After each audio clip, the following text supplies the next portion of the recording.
Bismillahirrahmanirrahim. Assalamualaikum warahmatullahi wabarakatuh. Perkenalkan, saya Maulana dari Alam Sutra.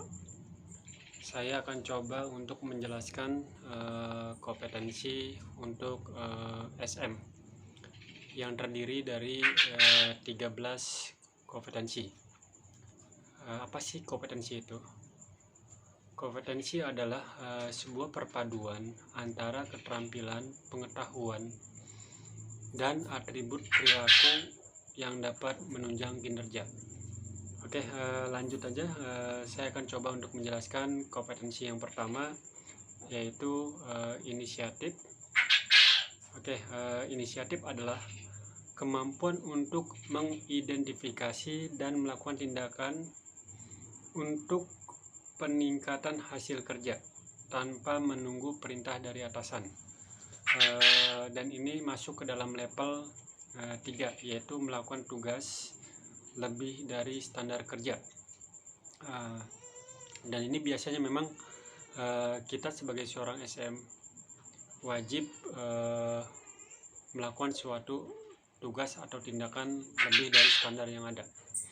Oke, untuk selanjutnya adalah yang kedua, kompetensi assertiveness, yaitu kita harus dapat mengekspresikan pendapat dengan tepat, dan ini masuk ke dalam level 3, melakukan tugas lebih dari standar kerja.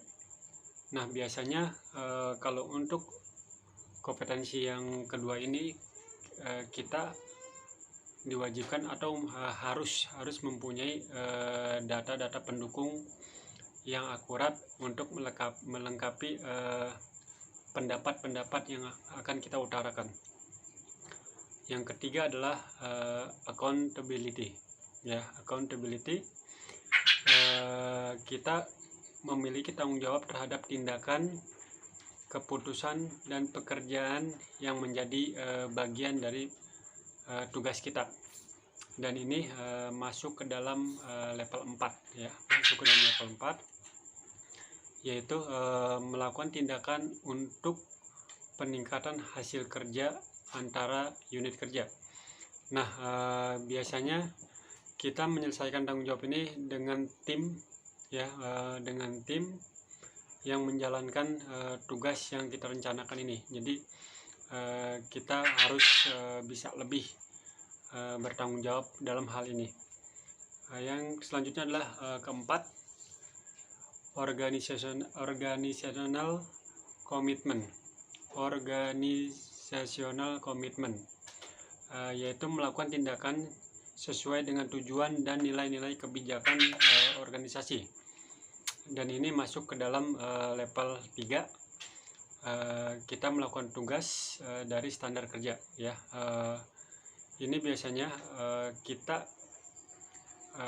sebagai seorang SM harus dapat berpartisipasi aktif untuk mendukung kebijakan organisasi perusahaan yang ada. Nah, ini biasanya di perusahaan kita memang banyak kebijakan-kebijakan yang ada yang memang harus kita dukung, dan harus bisa menyampaikan setiap kebijakan-kebijakan ini kepada tim dengan bijak, dan harus dapat diikuti semua yang ada ini.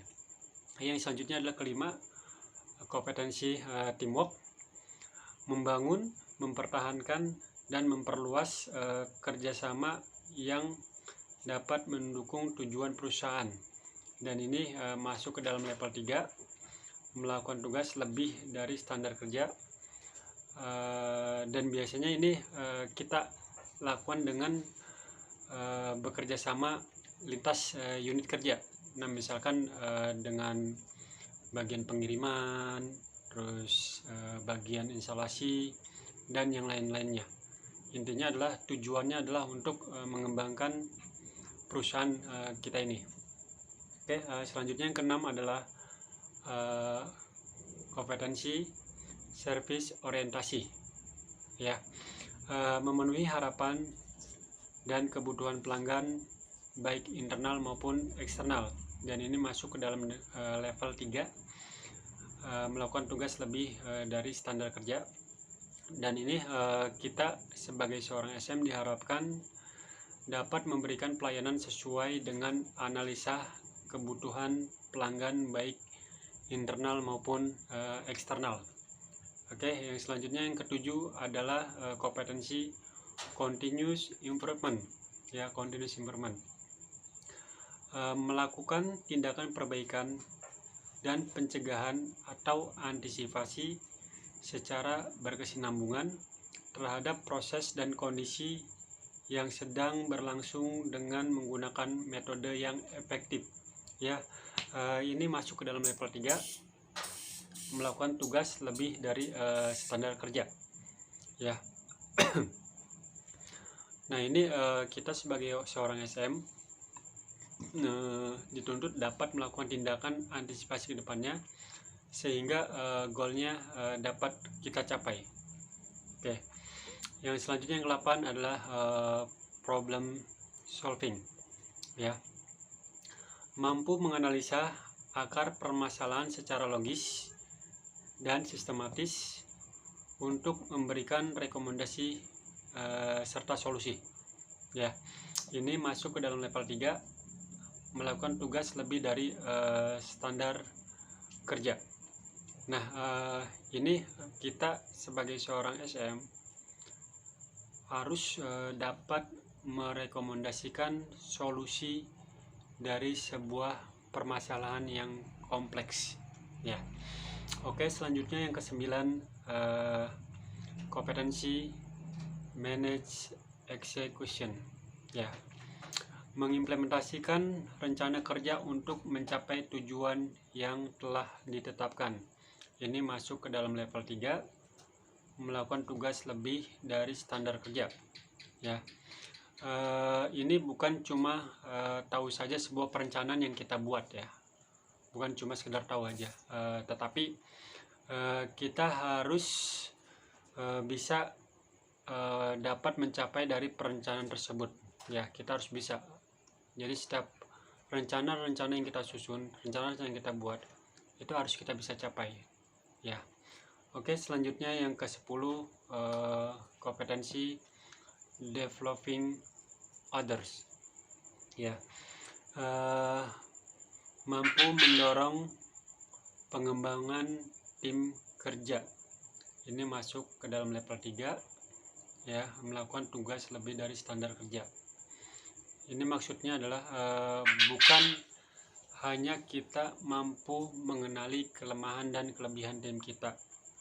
Nah, akan tetapi kita harus bisa menyusun dan membuat sebuah aktivitas tim kita.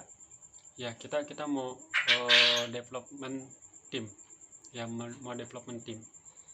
Tapi kita bukan cuma harus mengenali kelebihan atau kekurangan mereka, tetapi kita harus dapat menyusun apa sih aktivitas yang dapat mengembangkan mereka lebih gitu, lebih meningkat lagi, lebih diperdalam lagi. Jadi kita harus bisa menyusun suatu susunan kinerja yang harus mereka lakukan. Oke, selanjutnya yang ke-11, kompetensi bisnis orientasi. Ya, mampu mengidentifikasi dan memanfaatkan peluang untuk meningkatkan perkembangan bisnis serta profitabilitas perusahaan. Ini masuk ke dalam level 3, ya, melakukan tugas lebih dari standar kerja. Maksudnya adalah gini. Maksudnya adalah kita sebagai seorang SM, ya, sebagai seorang SM dituntut atau dapat memberikan rekomendasi sebuah aktivitas bisnis di unit kerja kita sendiri, ya, dengan dapat memperhitungkan untung ruginya. Ya, misalkan kita mau buka pameran atau kita mau buka misalkan kita mau meluaskan area selling kita dengan membongkar mempersempit gudang kita, misalkan seperti itu, ya. Oke, yang selanjutnya yang ke-12 adalah kompetensi decision making. Ya, maksudnya adalah mampu mengambil suatu keputusan. Ya, ini kita masuk ke dalam level 2, yaitu melakukan tugas tanpa perintah atau arahan dari atasan sesuai tugas dan tanggung jawab. Nah, ini kita dalam mengambil suatu keputusan ini tidak bisa yang kita asal mengambil keputusan, tetapi kita pun harus berkonsultasi lagi ke atasan kita dengan memberikan suatu suatu alternatif solusi terlebih dahulu. Jadi kita misalnya ada suatu masalah, ya bukan cuma kita mengutarakan suatu masalahnya aja, tetapi kita sudah ada nih, oh ada permasalahan ini. Nah, alternatifnya yang kita bisa ajukan seperti ini solusinya.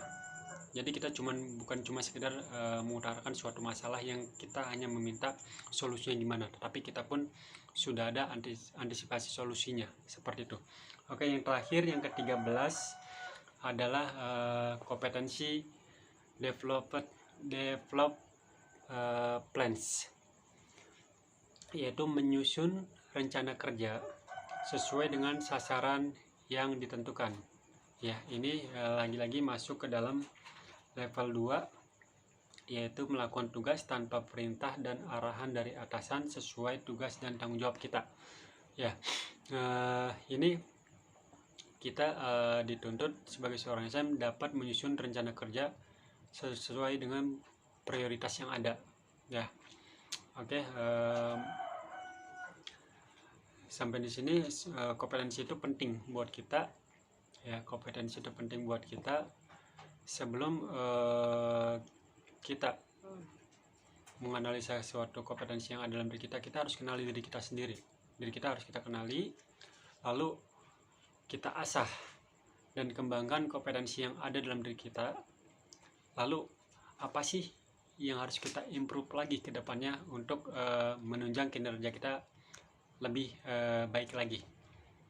Oke, terima kasih dari saya untuk penjelasan kompetensi yang ada 13 tersebut. Terima kasih. Selamat malam. Wassalamualaikum warahmatullahi wabarakatuh. Semangat pagi.